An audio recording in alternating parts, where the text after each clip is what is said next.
Welcome to Lectionary Call-In for Tuesday, August 11th of 2020, where two laypersons, a pastor and an academician, gather for about 55 minutes each week to discuss the Gospel Lectionary for the coming Sunday. And this Sunday is August 16th. Each Tuesday we call in from wherever we may be at 6:30 a.m. Eastern Time. And for our friend Charles Willard in Minnesota, that's 5:30 a.m. Our little team is working to be faithful to Lectionary Year A. And if you're studying the Gospel Lectionary this week, we hope this will be an area where you can provide access or focus and reflection. And here's our approach. We work independently in advance of the call-in with some preliminary information or questions on what the lead-off person on the call would like to discuss. And then we develop perspectives, we share, encourage, and challenge each other. And here are the folks joining us in today's discussion. Bill Hall. Sara Mickelson. Charles Willard. And I'm Don Upton. And our friend Bill Hull is on point this week, so I'm going to hand it to him, and I hope you're doing well, my friend. I am. Thank you. Welcome to my fellow team members, and to those of you listening later, either good morning, good afternoon, or good evening. We're glad you're a part of this conversation. I've already thanked my friend Don for scheduling it so I get to try to manage a conversation dealing with what we'll get to in a moment that is a challenging portion of Scripture. A couple of brief comments to put today's passage in context, and then my colleagues and I are going to read the Scripture together. Last week we went over the story of the walking on water, Jesus and Peter in the storm on the water. And what followed that was another story of healings. And then in the early part of the chapter from which we will be reading, Matthew 15, Jesus and the Pharisees and scribes get into a dialogue over the fact that Jesus' disciples were not adhering to the tradition of hand washing. And then we move to today's passage. The lectionary offers us the option of leaving off a portion. There are two different stories here, though I think they're related, and we'll get to that later. But I'm choosing for us to read the whole passage, which is Matthew 15, 10 through 28. And little note, when we were working on parables, I did a thorough search, I thought, and identified all the parables of the Bible. There's one in this that is not identified, and it's considered a parable, I think, because it's called a parable, though it may not be what we usually associate with that. Now, the scripture passage, again, is Matthew 15, 10 through 28, and I'm having us read it in sections so you can hear the different people, because this is basically a dialogue. It's less just this happened, that happened, that happened. It's an encounter between and among people. So I will begin, and this is God's word. Let us listen. And Jesus summoned the crowd and said to them, "Listen and understand. It is not what goes into the mouth that defiles a person. It is what comes out of the mouth that defiles a person." Then the disciples came up to him and said, "Do you realize that when the Syrians heard what you just said, they were deeply offended?" Let me insert. I forgot to note, this is a special translation by Dale Bruner. I apologize because you just heard Charles use the word serious for Pharisee, so I apologize. Back to the story. He replied, "Every plant that my heavenly Father has not planted will be rooted up. Leave them alone. They are blind guides of the blind. Both they and their followers will fall into the pit." Then Peter responded and said to him, "Please explain this parable to us." And Jesus said, "Even you people don't get it? Don't you see that everything that goes down into the mouth goes on down into the stomach and then goes out into the sewage? But the things that come up out of the mouth come up out of the heart. And these are the things that defile the person, for up out of the heart come vicious thoughts, murders, marriage breakings, sexual immoralities, stealings, false witnessing, slanders. These are the things that defile the person. Eating meals with insufficiently washed hands does not defile a person. And Jesus left there and withdrew into the territory of Tyre and Sidon. And look, a Canaanite woman from that region approached and was crying out, Have mercy on me, Lord. Son of David, my daughter is horribly possessed by a demon. But he did not respond to her with a single word. And his disciples came up to him and repeatedly asked him, Get rid of her, will you? She keeps screaming at us. But he responded and said, I was not sent to anyone except to the lost sheep of the house of Israel. But she came up, bowed down worshipfully before him, and said, Lord, help me. But he responded and said, It is not good to take the children's bread and throw it to the dogs. But she said, Oh, yes, Lord.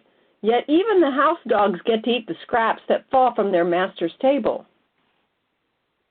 Then Jesus responded and said to her, Oh, woman, your faith is terrific. Let it be done for you exactly as you want. And her daughter was healed that very moment. The word of the Lord, thanks be to God. Thanks be to God. Again, I apologize for breaking up the reading, but that terminology sounded curious. Now, I have in advance sent my colleagues and myself two different questions or invitations, one addressed to the first part of this passage and the second one to the next passage. And part of my preference would be that there are many ways to come at this passage. If you have not heard Followers of the Way, I recommend it to you. Four of our leaders at Palmacia, Nicole, let's see, Sarah, help me remember, Kelly, Kenny, Allison, and then Mike and Kenny. So, Nicole, right. Encourage you to hear and see that if you have the time. So I'm going to offer these questions, and Don, I'll start with you in just a moment. For the first part of the passage, which again is only half the story, the first issue was hand washing, then it becomes food. Jesus is challenging the historic food and ritual hand washing traditions of the Jewish law. And I can't help but think of Fiddler on the Roof and poor Tevyev constantly seeing his daughter's marriages challenge the traditions of that Russian village in that play and that movie, and how it's upsetting that traditions are changed. So what is the essence and impact of Jesus's challenges? And fast forwarding, how might adherence to traditions be enhancing or restricting Christian worship and ministry today? So what's Jesus challenging, and how might Jesus challenge us today? Don? Thanks for the question. And I'll start by saying I don't think this is in any way is offering leeway for anybody to attack a tradition. That's the wrong pathway. Traditions are precious. Traditions matter. Traditions create culture and family. So I just want to start by going that there's nothing in here that says it's anybody's job to go out and attack someone's tradition. This is a revolution in the way we think about each other, I think.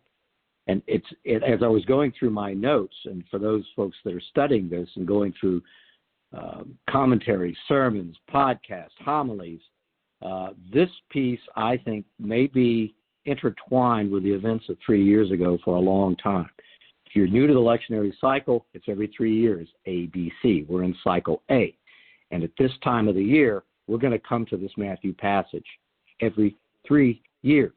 And 3 years ago, this fell right on top of the Charlottesville event, where there was utterances of hate and counter-protests. And I tell you, I went through my notepad, my Bible, the sermons I went to, even a commencement address, and this passage was linked to it. And I think for the next few cycles, and maybe for a long time beyond my life, it's going to be linked to it because it's a way of thinking and preaching on it. And so I went to a summer graduation, and the dean felt absolutely it was important that she speak to this. I was traveling. I went to, Forest Lake Presbyterian Church in my hometown of Columbia, South Carolina, and Dr. Ellen Skidmore felt she needed to connect these things as closely as possible. And I'm just going to lead off by giving just a few sentences summary of what I wrote down, which is just a paraphrase of what Dr. Skidmore said. She was speaking of the power of no when it came to how we identify who we are as children, what you are not, categorizing yourself. And there's a point when that goes away where you become affirmative about yourself. But we teach each other to divide ourselves into groups, and she was thinking of Charlottesville. And the human tendency to divide is how we learn about the world, for better for worse, who we are. And this week, we see her, quote, non-negotiable no's, as if the national psyche is frozen at the age of 13 years old. I thought that was a sweet notation. Now, these people asking us to do more than define what we are not. Jesus does not define himself by what he is against. Stop with the no's and go on to the yeses of what we are called to do. The Christian churches spending time to say what they are not is immature in the faith. Summary. So as we look at this, to answer your quick question, I think what I'm getting out of what Jesus is teaching is there is an act of creation in uttering something. Dark creation, power over people's identity, the power of people's access to life and health and wealth and justice is all there. It is an act sometimes of dark creation to utter things. It is an act of judgment, almost godlike. It also, if you are faithful to the tradition, whatever it might be, what you put in your body, it puts us in the position of being hypocrites because we dress ourselves up with what goes in as if the identity is created, but it creates extreme hypocrisy. And then I really love this. If it's an act of creation, I think about God speaking the earth into form. Let there be light. He says it, and it is good. I think this is a counter piece to that, a dark side of that. We speak, and we have the power of creating something that's dark. It's an act of creation, but maybe not so happy, not so good, and that it is never an act of individual identity. It always has an impact on other people. It always has an impact on the collective. So I think there's something revolutionary in this, not attacking tradition, not attacking what goes into our mouths. Those are precious things, but realizing that what needs to be activated is growing up in the faith, which is not about exclusion, but about moving around the face of the earth and seeing each other. So that's my start, Bill. Good. Thanks, Don. Well said. Sara?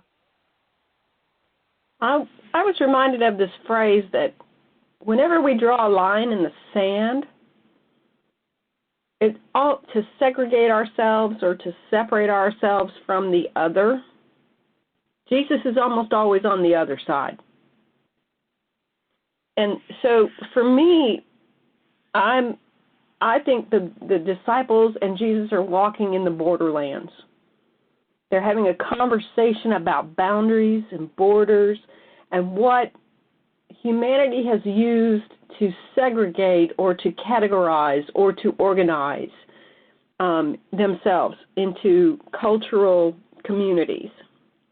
So here we land in the Tyre and Sidon, and I wonder if the first world people that were listening to this imagine this to be the hinterlands, the wilderness almost, the far away from that which is familiar and safe and secure. I wonder if they hear it as if Jesus has gone to the land of the unclean, the land of the other. So I'm reminded that, and I think the language we hear in the first portion of this story invites us to consider why we have segregated ourselves. It invites us to consider what we imagine about the other. And that we've painted the picture for so long, for so many, that if you are the other, you are everything I am not. Or I'm everything you are not. And I think this is an opportunity that Jesus brings us to these moments of boundaries to say, you are one family. You are each valuable. You are both. You are not one or the other. And you know, I think that for so long in the particular culture that the Jewish tradition offers, they want to parse between that which is safe and secure and easy and that which is not us. And they did it for health reasons. They did it for safety. They did it for a lot of reasons. But I think that Jesus is challenging us with that language. And I believe that the back half of Matthew is all about growing the church, the future church. And I think we're being challenged with these words to consider what a community of faith looks like, and not a community of ethnicity or a community of behavioral similarity. It's a question of who do you follow and why? So the disciples have followed Jesus into the borderland. Jesus uses this as a teachable moment to say to them, look beyond the stereotype, look beyond the expectation and the human, if you will, short-term judgmental compartmentalization.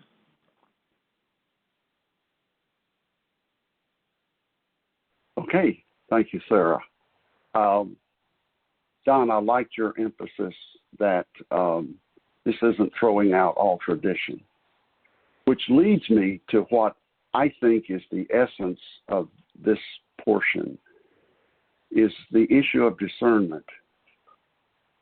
What traditions continue to make sense, and how might we need to change? So I think it's a both and. For example, not to be flippant, hand washing is a critically important issue right now. Okay, and in effect, we're being asked to break tradition. Now, I was raised by a registered nurse mother, and I think I was hand washing in utero. My mother drilled that into me. But and again, I don't want to stay there too long, but you get the point that the context at the moment in which we live, we need to be discerning. Do we need to forego, at least for now, certain traditions for the sake of the greater good? And I liked your emphasis on the communal, that it's about, I would say, does the tradition enrich the community, or does it somehow harm or limit? And Jesus gives the example. It's not in what we read. His challenge of the scribes and Pharisees is the treatment of parents. You know, God says, take care of your parents, and you go, oh, wait a minute, everything I own is korban. It's dedicated to God, so I don't owe my parents anything. And he says, you're using tradition to violate the commandment of God. That's discernment. They were doing that in a way that actually went against the will of God. And you talked about the impact. That's such an important question. What's the impact of what we say? And you alluded to Charlottesville. Without getting into politics, what was said at that time had a great impact by certain people. Their words were hurtful to many people. And in terms of today, Presbyterians pride themselves on doing things decently in order. And I serve many decades as a minister, serving in what we call the higher courts of the church, as well as being a pastor. And I suspect every one of us can give illustrations, and I won't give an illustration, but I saw the traditions of Presbyterianism enhance, and I saw it hurt people. One can use the Book of Order as a pathway to reconciliation and understanding, or I saw people use it as a weapon. So that's one of our traditions. And I think we're past this now, but I hated that term a decade or so ago when contemporary worship came in. We talked about the worship wars. And there were churches that literally got into battles over traditional worship versus contemporary. And I appreciate what I perceive to be a general tradition now of both and. There is a Palmacia. So traditions can help or they can hinder. Now, as a segue to the second. Well, if I could jump in though, please.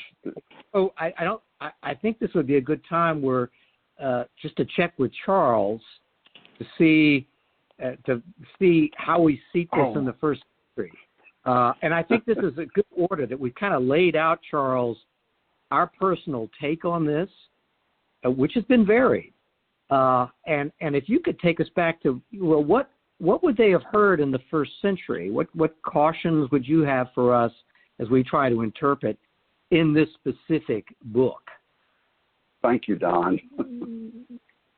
I'm going to put it this way. I think that and you've touched on it, all of you have touched on it in one way or another in your conversations. I think the thing that we should be hearing from this is that what Jesus is doing here, as represented by both Mark and by Matthew in their own way, is not that it's an either or, but it is a both and that both and need to be exercised judiciously, as Don is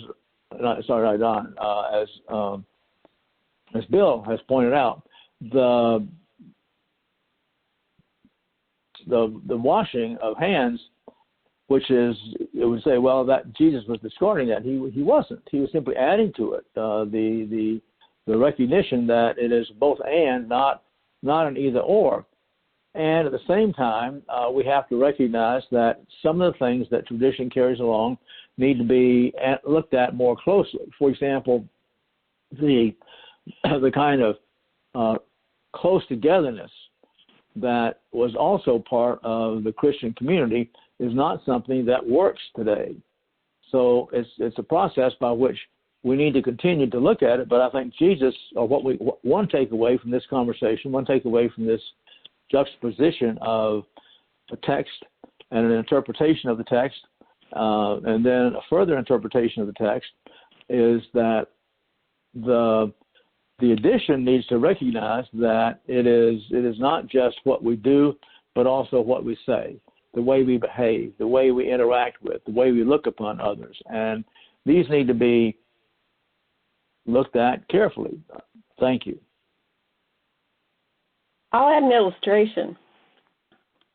So the old story goes, new bride asking her mother how to make the perfect roast beef. And the mother goes, well, I learned from my mother, your grandmother, and she learned from her great-grandmother.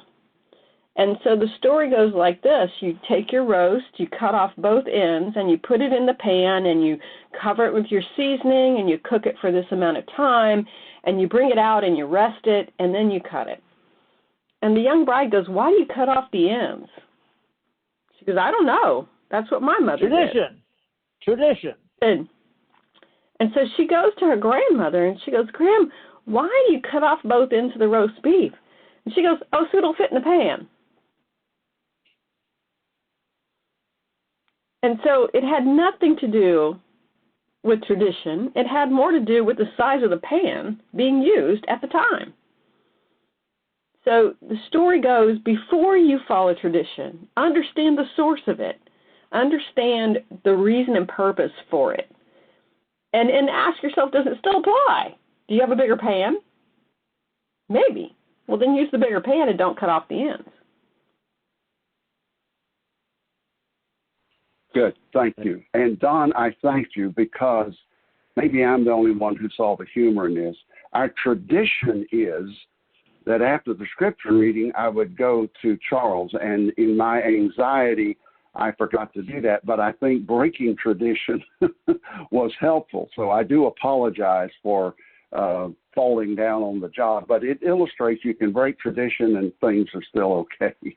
Now, a transition to the second story, I was asking myself this question: is there a connection between what we just discussed and then this seemingly totally different story with the Canaanite woman?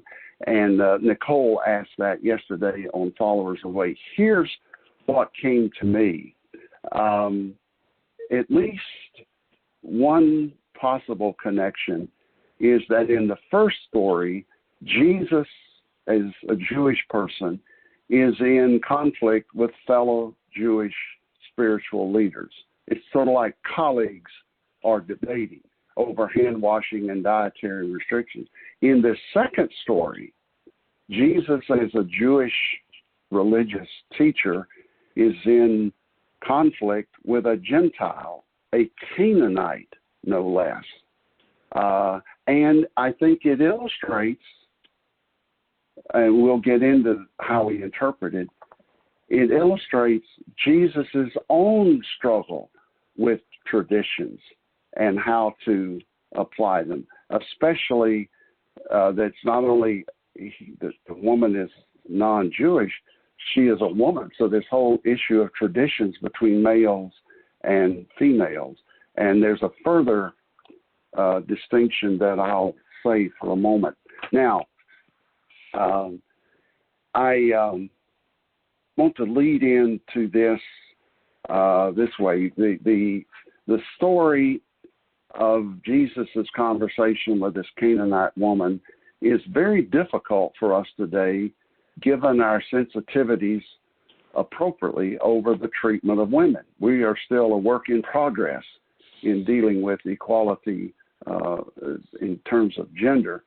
And I've acknowledged to my colleagues here, and Sarah's going to go first in a moment, that what I'm suggesting is a real stretch, and it involves engaging our imagination. And as I read this for the first time after many years of reading it, I thought, I wonder what in the world she said to people when she got back home.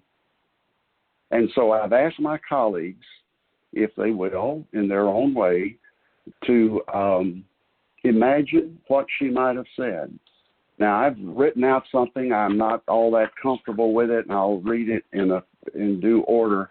And so I acknowledge at the front end, I like the word stretch.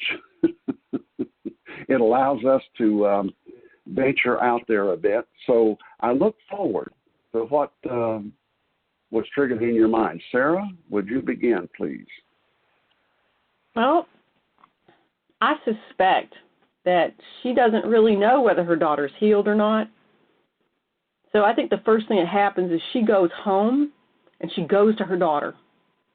She wants to see the miracle as Jesus has described it, without any deterrence. And I imagine she spends the next probably 2 hours with her daughter, having conversation that's not interrupted by demonic possession, or and to bear witness to the miracle that has occurred. I think that the woman's persistence and her undeterredness in pursuit of Jesus to make this miracle happen would probably put her directly in contact with her daughter as long and as quickly as possible. I don't know how she might talk about that, because I'm not sure how she feels about this conversation she's had with Jesus. Does she feel like she stepped over the boundary? Does she feel like she should be ashamed that she was bold and could speak this way to our passing rabbi? And she even names Jesus the Son of David, the Son of God. So, I think if it were me, I would go back to my home and suddenly be overcome with the audacity that I had used to pursue the healer to get my daughter healed. And I think I would be silent and reflective and disturbed by my brash, persistent, I'm not going to let go of you, Lord, till you bless me, pursuit of this man. So I think that she might be startled by how bold she was and would probably want to talk about it in about 2 weeks. Somebody might say to her, tell me, how did this healing of your daughter occur? How did it come to pass? And she goes, well, it was me being foolish and bold in the middle of the, neighborhood to approach this man that I know to be the healer. I know him to be the Son of God. And she goes, I insisted that he extend his mercies into my family, into my daughter's life. So that's how I imagined it would occur. Well done, Sara. Excellent, excellent. Don? Thank you. Well, when you set this out, I was thinking about the challenges of role playing, and here we are getting into sensitivities. Who you asked me to play this woman, right? To write her dialogue. Who am I? Mm-hmm. Who am I to walk in those shoes? Who am I? We're having these discussions today when it comes to social justice and inequity and privilege.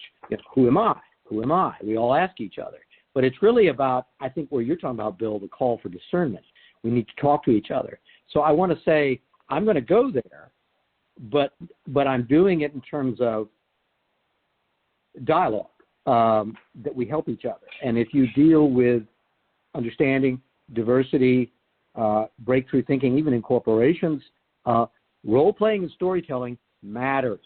And sometimes getting it wrong and being challenged on it matters. And so, Sara, could you help me on one item, please? Sure. Let's go all the way. Let's really bend it. Sara, would you play my husband? And I will be the woman.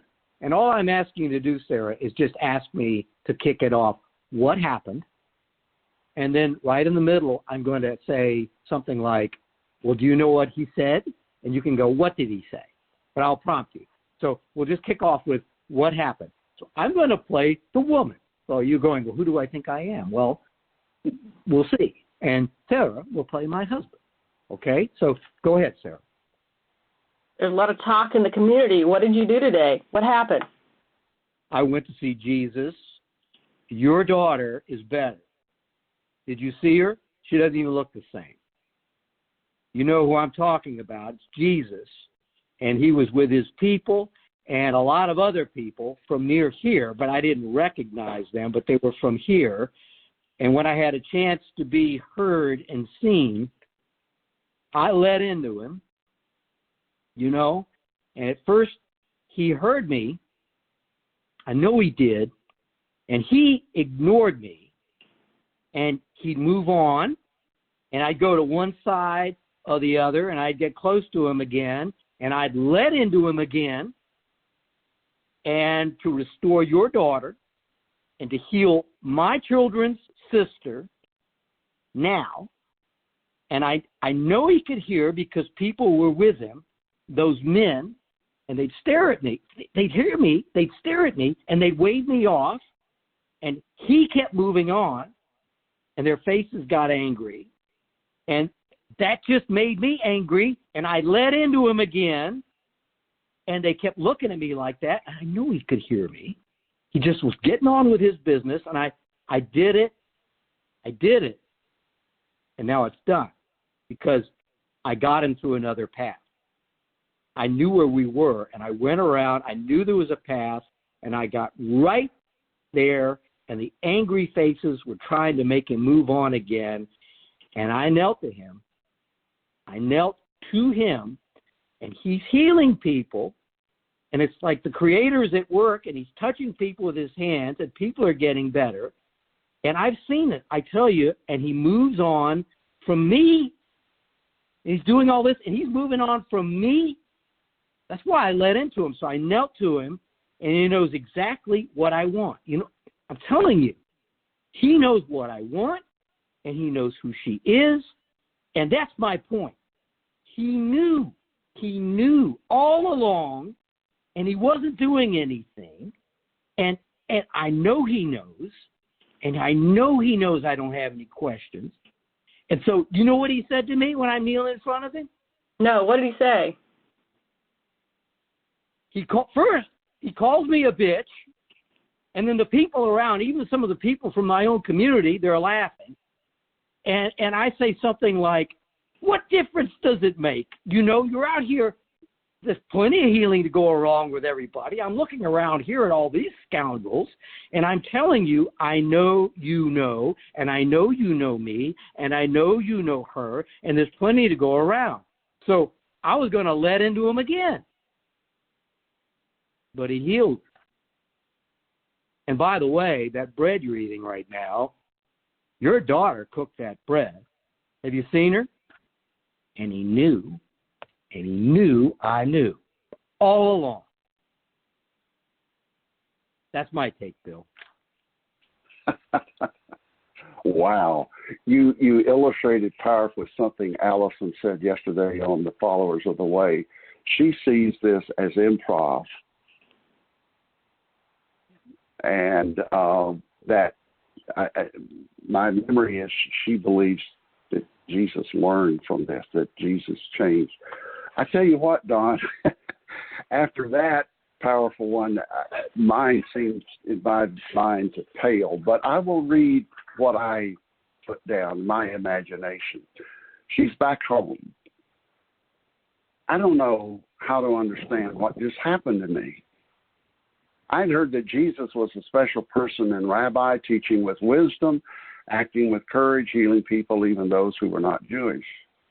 My daughter desperately needed help. It was one thing if my daughter had been physically ill. Instead, she was possessed by demons, making her and us outcasts, even in our own culture, and even more a dreaded and repulsive foreigner to Jewish people.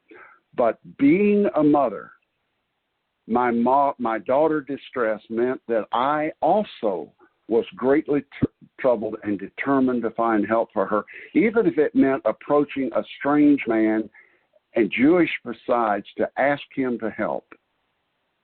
Yes, when I approached Jesus, I did make things worse by yelling, which got his disciples demanding that Jesus send me away. At least Jesus did not act on his disciples' demand that I be forced to leave. He ignored me at first, but he began finally to talk to me. He said something about wanting only to serve his own people. All I knew to do was to keep asking for help for my daughter. As if all of that were not harsh enough, when Jesus did speak to me, he could not have been more demeaning, called me a dog. Maybe Jesus did not realize that he was dealing with a dog who had a bone in her mouth, and I wasn't about to let go. I was determined to find any way possible to get Jesus to heal my daughter. Jesus gave me an opening when he said that he was only to feed children but not dogs. I pounced on that and reminded him that even dogs get to eat the crumbs that children leave on the floor. Then amazingly, Jesus healed my daughter, saying he did so because of my comeback about dogs eating crumbs, followed by Jesus saying my faith was great. Did Jesus somehow change his perspective, or did he just give in for the moment to avoid further conflict and embarrassment? I'm not sure. What I know is that my daughter is healed. I really do not understand this man named Jesus. Who is he? What is he really all about? I'm not sure.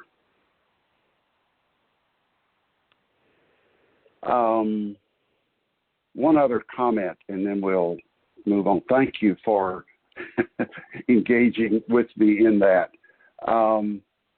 I think, remember I was talking about the connection between the two passages we had today. I think in the first, Jesus is the teacher and leader. And I think in the second, the Canaanite woman is the teacher and leader. And I can tell you as a pastor, and I mean this sincerely, what most caught my attention in ministry was when someone else was the pastor. Someone else was the teacher. So sometimes surprisingly so. I had a Wednesday noon Bible study where we did this. They all had read the passage I was preaching on the next Sunday. And by Wednesday, I was well on the way. More than once, my whole focus shifted, hearing what lay people, and I don't like that distinction between lay and clergy. If I could erase it, I would. The issue of ordination is a whole other discussion. But I mean this sincerely. There were, at many times, I sat at the feet of other people. Now, I may be reading this in. I wouldn't insist on it. But for me, that was an impact for the first time this passage made this time.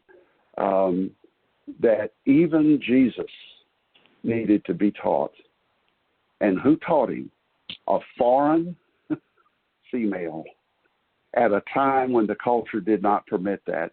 And again, I wonder what would happen in our world today if we were willing to listen to those who can teach us, even if they don't meet the criteria that tradition and culture, etc., set.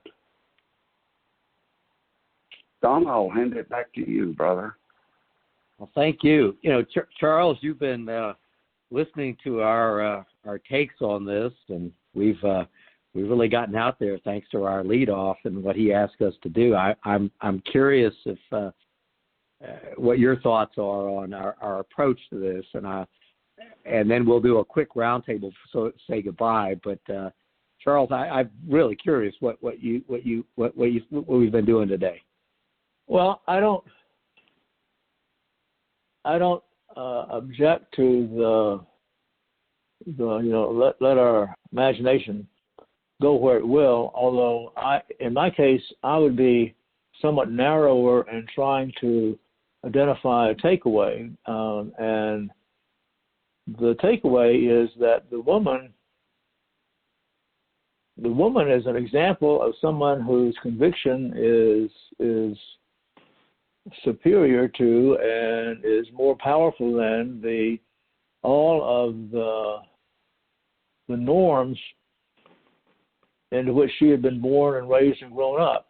That is, that women are subservient, women keep their mouths shut and serve, men know what's right and give the orders in the way. In this case, her commitment to her daughter to achieve something that had been unavailable for, I'm assuming, most of her daughter's life was all powerful, and the norms that would have precluded her from speaking in public like that, the norms that would have precluded her from